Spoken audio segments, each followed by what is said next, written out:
বন্ধুরা, আজ বানাবো চিংড়ি চিচিঙ্গে পোস্ত। তো প্রথমে দেখুন, আমি এখানে দুটো চিচিঙ্গে নিয়েছি আর নিয়েছি 300 গ্রাম মতো চিংড়ি মাছ। এই 300 গ্রাম চিংড়ি মাছ ছাড়িয়ে টাড়িয়ে 200 দাঁড়িয়েছে। এবার এই চিংড়ি মাছটাকে একটু নুন হলুদ দিয়ে ম্যারিনেট করে রাখবো। দিচ্ছি একটু সামান্য হলুদ আর একটু দিচ্ছি সামান্য লবণ।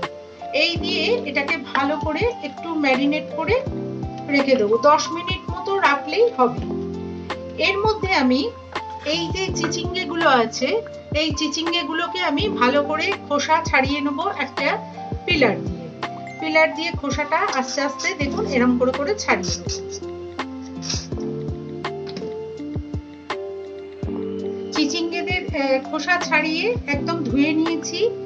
এবার একটু টুকরো টুকরো করে কেটে একটা পাত্রে রাখবো। কাটাটা যেরকম খুশি কাটতে পারেন, আমি একটু লম্বা করে আগে নিই, লম্বা করে নিয়ে আর তারপরে ছোট ছোট টুকরো করে নেব। এইরকম লম্বা লম্বা করে ডুমো ডুমো করে কেটে নিয়েছি। আর কয়েকটা দেখুন রসুন আমি ছাড়িয়ে নিয়েছি, গোটা গোটা রয়েছে, এগুলোকে একটুখানি কুচিয়ে নেব। একটা টমেটোকে কুচি কুচি করে কেটে নেব। টমেটো কাটা হয়ে গেছে। মিক্সিতে নিয়েছি 2 টেবিল চামচ পোস্ত আর দেবো 1 চা চামচ সাদা সর্ষে। এই 1 নয় 1.5 চামচ সাদা সর্ষে দিলাম। দিয়ে এটা ভালো করে একটা পেস্ট বানিয়ে নেব। পেস্ট বানানোর সময় দেবো 4টে কাঁচা লঙ্কা। সর্ষে পোস্ত কাঁচা লঙ্কার পেস্টটা হয়ে গেছে। কড়াই 2 চামচ সর্ষের তেল দিয়েছি। দিয়ে এবার চিংড়ি মাছগুলো আমি একটু হালকা করে ভেজে নেব। চিংড়ি মাছ বেশি ভাজলে রাবারের মতো হয়ে যায়, তাই অল্প করে ভাজবো।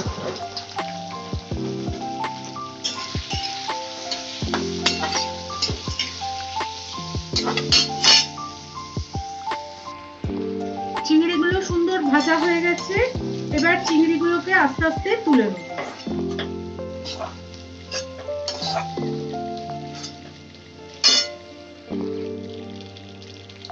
চিংড়ি ভাজা তেলে দেবো আরো 1 চামচ তেল।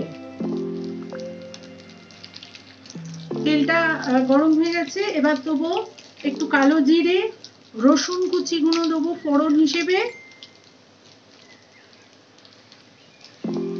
দিয়ে এবার ভালো করে এটা নাড়বো। সুন্দর একটা গন্ধ বেরোলে, রসুনের একটা সুন্দর গন্ধ বেরোবে। তারপরে দিয়ে দেব চিচিঙ্গে কাটা চিচিঙ্গে দিয়ে দেবো। সুন্দর গন্ধ বেরোচ্ছে। রসুনগুলো কিন্তু পুড়ে যাবে না, এমন ভাবেই ভাজতে হবে। এবার দিয়ে দেবো চিচিঙ্গে দেখুন দুটো দিয়েছি, কিন্তু চিচিঙ্গে এমনই একটুখানি ভাজলেই একদম এতটুকুনি হয়ে যাবে। একটু সামান্য চিচিঙ্গেটাকে তেলের সঙ্গে ভেজে নেব। চিচিঙ্গে গুলো একটু ভাজা ভাজা হয়েছে। এই সময় দিয়ে দেবো টমেটো কুচিটা, দিয়ে দেবো স্বাদ মতো লবণ, আর দেবো 1 পিঞ্চ চিনি, একদম 2-4 দানা চিনি, শুধু টেস্টটা ব্যালেন্স করার জন্য। ভালো করে চিনিতে নুনেতে মাখিয়ে একদম সুন্দর করে এটা ভাজবো। দেবো এতে 1/2 চামচ হলুদ গুঁড়ো আর দেবো একটু কাশ্মীরি মির্চ, 1 ছোট চামচ দিলেই হবে। একটু চাপা দিয়ে দেবো। চাপা দিলে এটা আস্তে আস্তে মানে সেদ্ধ হয়ে যাবে। বন্ধুরা দেখুন, চিচিঙ্গে গুলো সামান্য সামান্য কিন্তু সেদ্ধ হয়ে গেছে, মানে 60% সেদ্ধ হয়ে গেছে। আর টমেটো গুলো একটু গলে গলে গেছে। এই সময় দেবো চিংড়ি মাছগুলো, ভাজা চিংড়ি মাছগুলো দিয়ে দেবো। একদম সুন্দর করে ভালো করে দিয়ে দেবো। আর দেবো এই সময় যে পোস্তটা বেটে রেখেছি, পোস্ত আর 2 চামচ সাদা সর্ষে দিয়ে, সেইটা এবার দিয়ে দেবো। এক্সট্রা করে কিন্তু কোনো জল আর দেবো না, শুধু এই মিক্সি ধোয়া একটু জল দেবো। দিয়ে দিয়েছি পোস্তটা দিয়ে এবার ফুটতে দেবো। মিক্সির জার ধোয়া একটু জল দিয়ে দিলাম। দিয়ে এবার এটাকে চাপা দিয়ে ফুটতে দেবো যতক্ষণ না পর্যন্ত একটা সুন্দর গন্ধ বেরোয় আর চিচিঙ্গেগুলো পুরোপুরি সেদ্ধ হয়ে যায়। মোটামুটি 60% সেদ্ধ হয়েই গেছে চিচিঙ্গেরা। এবার চাপা দিয়ে দেবো, আর খুব হাই আঁচে কিন্তু করবো না, অল্প আঁচে এটাকে আস্তে আস্তে করবো। বন্ধুরা, আমাদের চিংড়ি চিচিঙ্গে পোস্ত একদম রেডি। দেখুন রসও একদম মরে গেছে, এর থেকে বেশি রস আর মারবো না, এইরকমই থাকবে, কেননা ভাত দিয়ে এটা খাওয়ার তো খুব সুন্দর লাগে গরম ভাতে। এটা আমাদের চিংড়ি চিচিঙ্গে পোস্ত একদম রেডি, খাওয়ার জন্য একেবারে রেডি। খুব সুন্দর খেতে হয়। বন্ধুরা একবার বানিয়ে খাবেন, খেয়ে আমাকে একটু জানাবেন কেমন লাগলো খেতে। আপনাদের কমেন্টের অপেক্ষায় রইলাম, আপনারা কমেন্ট করবেন। দুপুরে আজ বেশ ভালোই খাওয়া হলো, চিংড়ি চিচিঙ্গে পোস্ত, বেশ অন্যরকম একটা রান্না। সন্ধে হতে যথারীতি ছেলেকে নিয়ে আমি আর ওর বাবা দুজনে বেরিয়েছি। আজকে যাব একটু মার্কেটের দিকে, ছেলের একটা রেনকোট কেনবার আছে। ওর বাবাও বলছিল ওর দুটো সক্স কিনবে।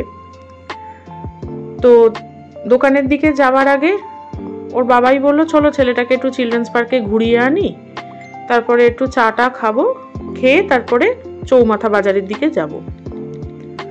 তাই এই এসেছি আজকে প্রথমে পার্কে।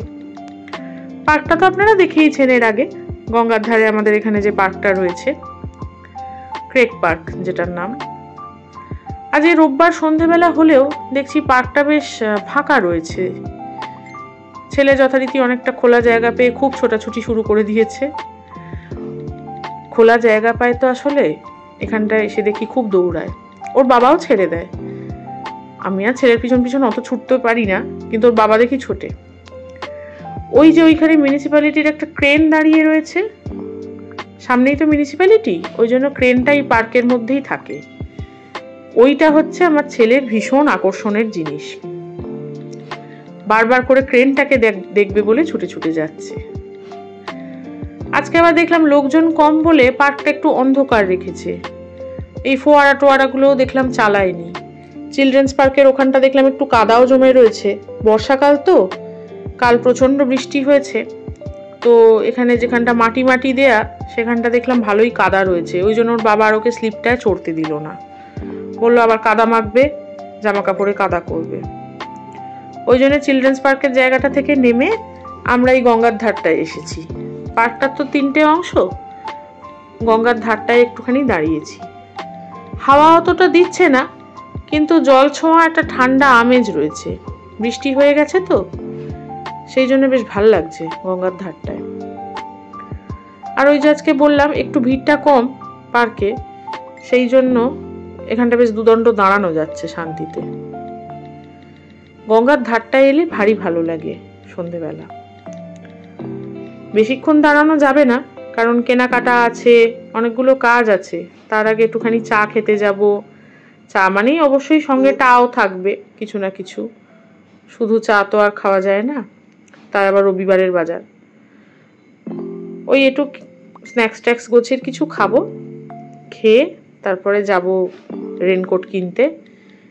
আমারও কিছু টুকটাক কেনাকাটার আছে, সেগুলো কিনবো। ওর বাবা বললো মোজা কিনবে, এগুলো সব করব। রোববার মানেই সংসারী মানুষের হাজারটা কাজ।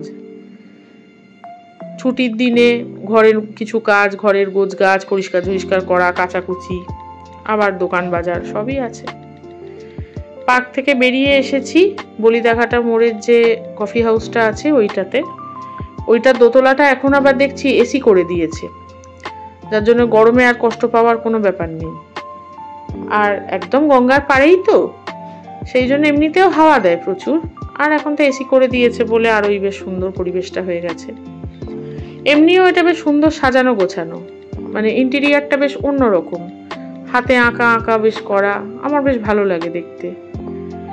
আর এদের সঙ্গে আসি তো অনেকদিন, বেশ ভালোই পরিচয় হয়ে গেছে।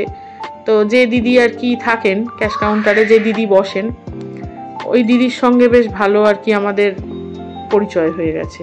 দিদি আমাদেরকে খুব ভালোবাসে, আর সব থেকে ভালোবাসে আমার ছেলেকে। আমরা গেলেই দিদি জানেন যে 20 টাকার চা দুটো হবেই, আর তারপরে কি অর্ডার হবে সেইটা পরে আর কি দেখে টেকে মেনু কার্ড দেখে বলা হবে, কিন্তু চা দুটো বাঁধা।